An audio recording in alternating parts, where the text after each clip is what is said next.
Hi guys! Ito yung aking routine sa umaga. Magluluto ako ng puto cake. Ito yung unang-unang ginagawa ko kapag wala akong hugasin, no? Kasi minsan may hugasin pa ako dahil mahina ang tubig namin sa gabi. Ayan.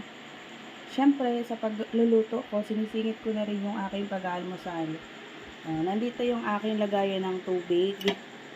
Ayan, siyempre. Tapos, baking pan. Ito yung aking mga ingredients, yung gamit. Ayan. Ito naman yung paglalagyan ko ng egg whites. Ayan guys, napansin ko, hindi naman naapektuhan masyado ang mirang kapag meron ng mixture dito, no?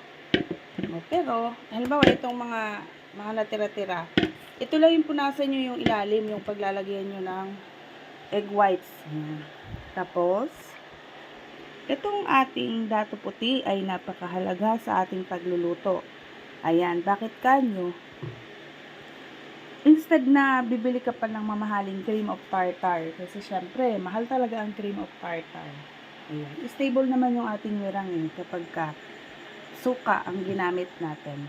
Matagal na rin akong gumagamit nito guys, ito.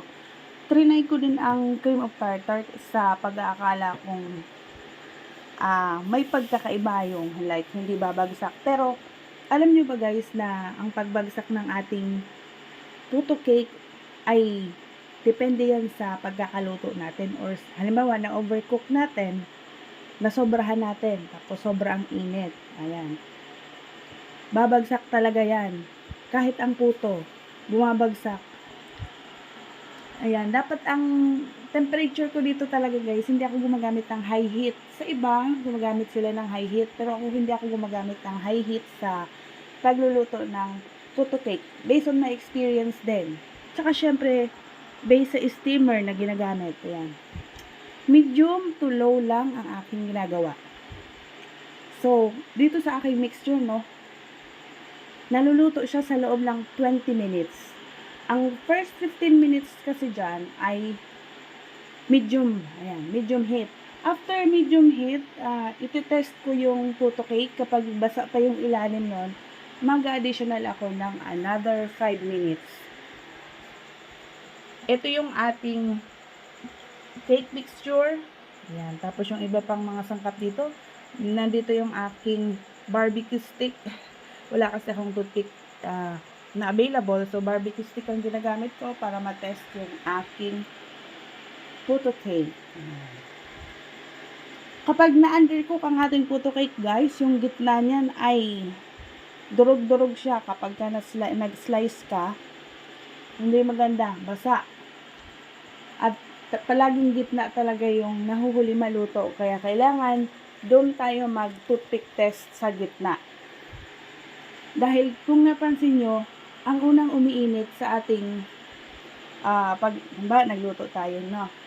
Yung gilid ng ating baking pan, yun yung unang umiinit. So, ang lamig or yung normal temperature ay naiiwan yan sa gitna kasi papunta dun yung init hanggang sa maluto. So, yun lang. Kaya, nasubukan ko na guys. Alam nyo bang ilang puto cake na ang naitapon ko or nasayang dahil sa reject, hindi tama yung aking pagkakagawa ng sa pagluluto yun guys hindi sa pag-mimix.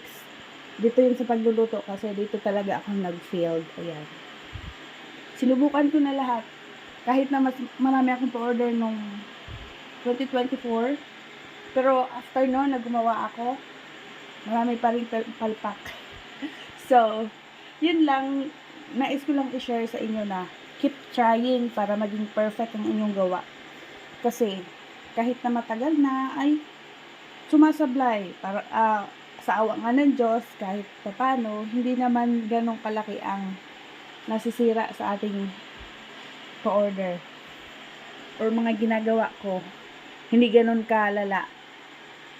Ayan. So, yun lang muna. Thanks for watching.